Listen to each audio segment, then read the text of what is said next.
Alright, y'all, this is part 7 of Who the Fuck Did I Let Live With Me? Now, I went ahead and drew up the contract. This is about a week or so in, and they were asking me, letting me know, whenever you're ready, go ahead and draw up the contract. And of course, I work a lot. I work overnight, work 12 hours sometimes. So I was a little lenient with it, but I also knew I needed to go ahead and get it done. So I found a contract online that I, edit a little bit, but the contract stated that they would pay me $250 every 2 weeks, and that they were only here from April 6th up until April 4th up until June 4th, and that no food was included. No, it wasn't a situation about with guests being able to come over, because it ain't that type of party. They didn't have to pay any direct utility bills. They were just paying me that $250 every 2 weeks. They signed it, I signed it, I had a copy, they had a copy. Now, they went ahead and got their own groceries, as I expected them to do so, because this ain't that. But here's the thing, because I let them know you can use the kitchen, you can use my pots and pans. It started to become a situation where, I'm not a soda drinker, but if I have events, I might have sodas left over. And with that, if I have alcohol, and again, if I have guests over, or even myself, I would use the Pepsis for my alcohol beverages. And she one day asked me, hey, can we have Pepsi or whatever the case may be? And I'm like, yeah, I don't even drink them, so you good.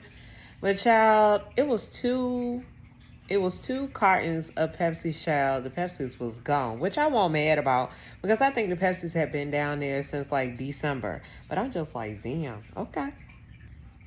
And it was a situation where they would cook. And at first, before I said something, they would just take the whole pan or pot and put it in the refrigerator without putting it in Tupperware. And of course, I'm like, they don't know what a Tupperware is, so I'm gonna let them know. I'm like, hey, it is Tupperware below here, and you can put your leftovers in there, whatever you're cooking. Here's why I got irritated. I work so much that sometimes during the week I'm just eating fruit. So I'm not even cooking using my stove at all. So my kitchen should look like spick and span, like nobody lives here, It would be situations where seasonings, grease, or whatever the case may be would be across my stove, and I would come in here in the morning and I would clean, because it's getting hot outside, ants be coming.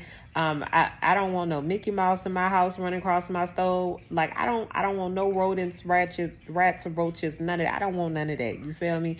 So I would clean, and I had got to the point where I had left out the cleaner bottle and the cleaner rag, and she's just like, oh, if you need us to clean, just let us know. But to me, it's like, you're an adult. Why do I have to tell you to clean up? No, I'm not telling you anything. If you cook and you got seasonings across the counter, clean it up. And then it just got to the point where I noticed that different things were being used, and they didn't ask. But at the same time, I don't even feel like you should have used it or asked. I feel like you should have got your own. Like my sugar, I had a half a bag of sugar and then a brand new bag of sugar. The brand new bag of sugar was open before I could even open the damn sugar. My seasonings, I was noticing those was dwindling down. It's like, I'm not trying to be petty, but baby, that's not included. You only paying $250 every 2 weeks. You can't go get no salt and pepper. Y'all stay tuned for part 8.